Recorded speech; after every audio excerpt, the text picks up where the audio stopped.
A caesarean section is a surgical procedure in which a baby or babies are delivered through an incision made in the mother's lower abdomen and uterus.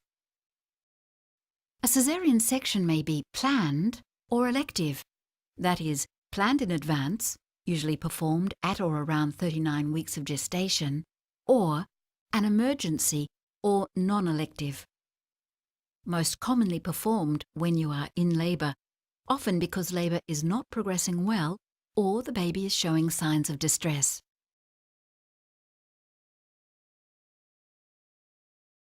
The common reasons for having a caesarean section are a caesarean section in a previous pregnancy, the placenta is low in the uterus and covering the cervix, placenta previa, the baby is not coming head first, for example in a breech presentation, buttocks or feet first, a multiple pregnancy and conditions are not favourable for vaginal birth, or concerns about the well-being of the mother or baby, for example if the mother develops high blood pressure, preeclampsia, or the baby is not growing at the expected rate, intrauterine growth restriction.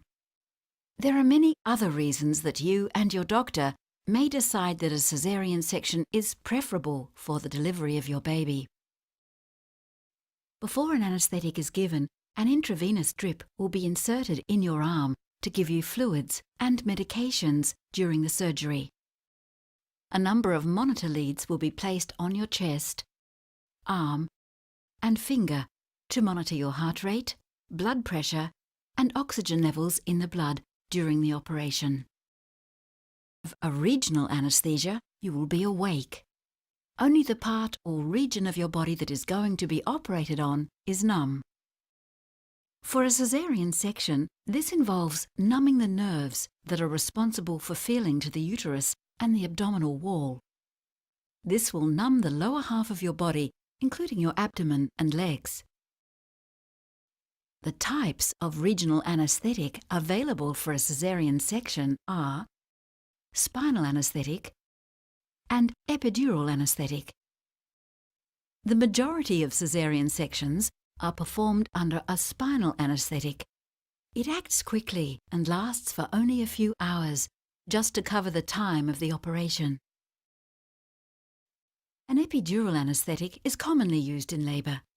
If a caesarean section becomes necessary, the epidural anaesthetic can be topped up to make it suitable for the surgery. Most women and babies, it is preferable to be awake for a caesarean section, but a general anaesthetic may be necessary if there are difficulties with regional anaesthetic. You have a serious bleeding tendency. The caesarean section is expected to be very complicated. Will be placed in your arm and medicine will be given through the drip that will make you sleep, in the skin horizontally along the bikini line, a few centimetres above the pubic hairline. A horizontal incision is performed most commonly because there is less pain after the procedure and the wound heals very well. Occasionally, a vertical or midline incision is required if the caesarean section is likely to be complicated. After the abdominal cavity is entered, an incision, a cut, is made in the uterus. Usually the incision is horizontal or transverse. Once the uterus has been cut, the amniotic fluid around the baby, starts to drain. You may notice a sucking or slurping noise as the amniotic fluid is being sucked away from the operating field. The baby is usually delivered head first. Forceps are sometimes needed to assist with the delivery of the head. If the baby is presenting breech, the baby will be delivered bottom first. With twins, the baby who has been coming first will usually be delivered first. If the baby is born, the umbilical cord will be clamped and cut. You will be able to see your baby as soon as he or she is born. The midwife or paediatrician will then place your baby on the resuscitation trolley to dry your baby, ensure your baby is breathing normally, ensure your baby has a good colour and heart rate. Trim the cord close to the umbilicus. Give your baby vitamin K if you have given your approval. Placenta is removed and the uterus checked to ensure it is empty. The uterus and abdominal wall layers are closed with dissolving sutures, and then the skin closed with sutures or staples. A clean dressing is applied over the wound, and it will then be transferred to the recovery room. Observations will be taken of your blood loss, blood pressure, pulse, and temperature for a further 30 to 60 minutes.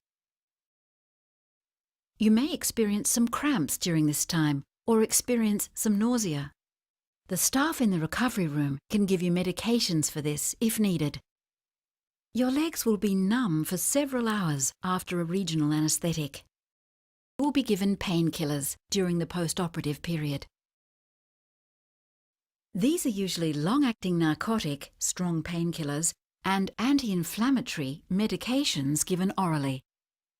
Occasionally, anti-inflammatory medication may be given rectally. Some patients have an intravenous form of pain relief.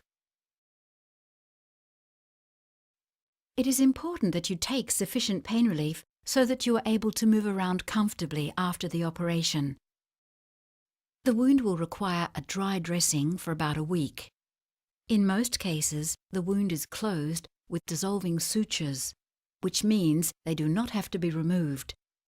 Occasionally staples or non-absorbable sutures are used. These will usually be removed around day 5 to 7, depending on the type of abdominal incision used. The skin will heal over in the first few weeks, but numbness over the scar area may persist for several months. For the first few weeks at home, you will probably require some pain relief for wound pain. Your obstetrician will prescribe painkillers for you to use at home. Complete healing of the wound takes approximately 6 weeks. You should avoid heavy lifting and strenuous exercise for this time. Vaginal bleeding may continue for up to 6 weeks.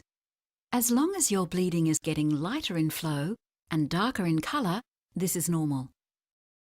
If your bleeding ever becomes heavy and bright red again, you should contact your doctor.